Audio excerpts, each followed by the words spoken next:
सोचिए, एक चलती हुई ट्रेन का सफर और अचानक वो एक आग के गोले में तब्दील हो जाए। आज हम गरीब रथ एक्सप्रेस में लगी आग की पूरी कहानी को समझेंगे, एक ऐसी घटना जिसने कई गंभीर सवाल खड़े कर दिए हैं। पंजाब के सरहिंद स्टेशन के पास गरीब रथ एक्सप्रेस अपनी रफ्तार से आगे बढ़ रही थी। सब कुछ सामान्य था, लेकिन फिर अचानक एक कोच से धुआं उठने लगता है और बस एक मामूली सी सुबह देखते ही देखते दहशत और चीख पुकार के मंजर में बदल जाती है। तो सवाल ये है कि आखिर उस सुबह हुआ क्या था। चलिए बिल्कुल शुरू से शुरू करते हैं और देखते हैं कि ये आग भड़की कैसे। सुबह के करीब 7 बजे का वक्त था। ट्रेन सरहिंद स्टेशन को पार ही कर रही थी कि तभी एक पैसेंजर की नज़र कोच G19 से निकलते धुएं पर पड़ती है और बस उस एक इंसान की सूझबूझ ने शायद सैकड़ों जानें बचा ली।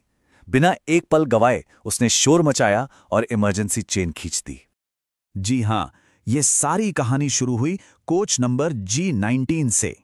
और एक बात और, इस कोच में ज्यादातर लुधियाना के व्यापारी सफर कर रहे थे, जिनके पास काफी सामान भी था। हो सकता है इसी वजह से हालात और भी बिगड़ गए हों। अब जैसे ही इमरजेंसी चेन खींची गई, पूरी ट्रेन में भगदड़ मच गई।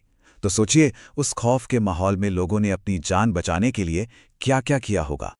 देखिए, जैसे ही खतरे का एहसास हुआ, सब कुछ बहुत तेजी से हुआ। पहले धुआं और फिर आग की लपटें। फिर किसी ने चेन खींची, लोको पायलट ने इमरजेंसी ब्रेक लगाकर ट्रेन रोकी और फिर घबराए हुए लोग अपनी जान बचाने के लिए ट्रेन से कूदने लगे। इस भगदड़ में कई लोगों को चोटें आईं। एक महिला के झुलसने की भी खबर है, जो बहुत दुखद है। जान बचाने की उस दौड़ में लोगों को अपना कीमती सामान सब कुछ पीछे छोड़ना पड़ा। डर का आलम यह था कि सिर्फ G19 के ही नहीं, बल्कि आसपास के डिब्बों के यात्री भी ट्रेन से उतरकर भागने लगे थे। तो अब ट्रेन रुकी हुई थी और एक डिब्बे में आग लगी हुई थी। अगला बड़ा सवाल यह था कि इस आग पर काबू कैसे पाया जाएगा। चलिए देखते हैं कि रेस्क्यू ऑपरेशन कैसे चला। खैर, गनीमत यह रही कि मदद के लिए ज्यादा इंतजार नहीं करना पड़ा।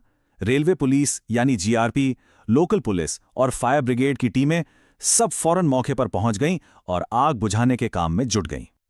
इन सभी टीमों ने मिलकर जो मेहनत की वो रंग लाई। करीब 1 घंटे की जबरदस्त मशक्कत के बाद आग पर पूरी तरह से काबू पा लिया गया। अब आग तो बुझ गई, लेकिन कई सवाल बाकी थे। जाहिर है इसके बाद सबकी नजरें रेलवे के आधिकारिक बयान पर टिकी थी। तो आइए देखते हैं कि रेलवे ने इस पूरी घटना पर क्या कहा। नॉर्दर्न रेलवे की तरफ से एक स्टेटमेंट आया जिसमें उन्होंने घटना की पुष्टि की। उनके मुताबिक ट्रेन संख्या 12204 अमृतसर सहरसा गरीब रथ जब भटिंडा स्टेशन से गुजर रही थी तो उसमें आग देखी गई। तेजी से एक्शन लेते हुए ट्रेन को रोका गया और आग बुझा दी गई। तो चलिए जो ऑफिशियल जानकारी है उसे एक एक करके समझते हैं। ट्रेन नंबर था 22-4, अमृतसर सहरसा गरीब रथ। हादसा हुआ सरहिंद स्टेशन के पास और आग लगने की शुरुआती वजह कोच G19 में शॉर्ट सर्किट बताई जा रही है। और सबसे राहत की बात यह है कि किसी की जान नहीं गई। अब इस मामले में सबसे जरूरी कदम उठाया गया है। रेलवे ने घटना की पूरी और गहरी जांच के आदेश दे दिए हैं। अब इसी जांच से यह साफ हो पाएगा कि आखिर आग लगी क्यों, क्या यह महज एक हादसा था या कोई लापरवाही थी। और यहीं पे हम एक बहुत बड़े सवाल के साथ इस विश्लेषण को खत्म करते हैं। क्या इस घटना की जांच भारतीय रेलवे के सेफ्टी सिस्टम की उन कमियों को सामने लाएगी जिन पर ध्यान देना बहुत जरूरी है? क्योंकि इसका जवाब मिलना ही ये तय करेगा कि हमारा और आपका अगला रेल सफर कितना सुरक्षित होगा।